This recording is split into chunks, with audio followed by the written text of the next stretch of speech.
வணக்கம் நண்பர்களே, இது உங்கள் எம்கே டிவி வேலூரிலிருந்து.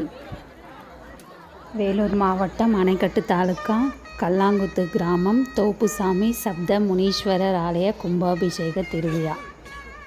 வேலூர் மாவட்டம் அணைக்கட்டு தாலுக்கா கல்லாங்குத்து கிராமம் பாலாற்று கரையோரம் ஸ்ரீ அருள்மிகு தோப்புசாமி சப்த முனீஸ்வரர் திருக்கோயில் பல நூற்றாண்டுகளாக அமைந்துள்ளது.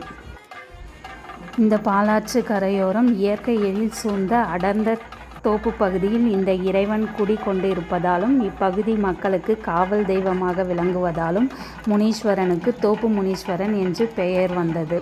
சிறப்பு மிகுந்த இந்த திருக்கோவில் ஊர் பெரியோர்கள் மற்றும் பொதுமக்கள் ஒன்று கூடி நிதி திரட்டி ஆலய பகுதியில் சுமார் 1 கோடி மதிப்பீட்டில் 1 ஏக்கர் பரப்பளவில் மிக பிரம்மாண்டமான ஆலயம் அமைத்துள்ளனர்.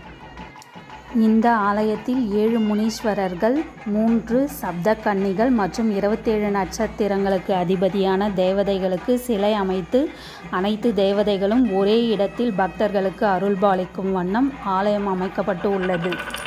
இனிதே நடைபெற்ற இந்த குடமுழுக்கு விழாவினில் அருள் திரு இறைவன்காடு சம்பத் அடிகளார், வனதுர்க்கை அம்மன் அடிகளார், பிரசாந்த் சுவாமிகள், செங்கானத்தம் கால பைரவர் சுவாமிகள் மற்றும் அதிமுக பால்வளத் தலைவர் வேலழகன் உள்ளிட்ட 1000க்கும் மேற்பட்ட பக்தர்கள் கலந்து கொண்டு காவல் தெய்வங்களை பயபக்தியோடு வணங்கினர்.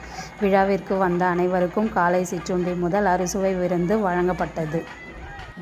இது போன்ற வேலூர் நிகழ்ச்சிகளை உடனுக்குடன் தெரிந்து கொள்ள இன்றைய எம்கே டிவியை சப்ஸ்கிரைப் பண்ணுங்கள்.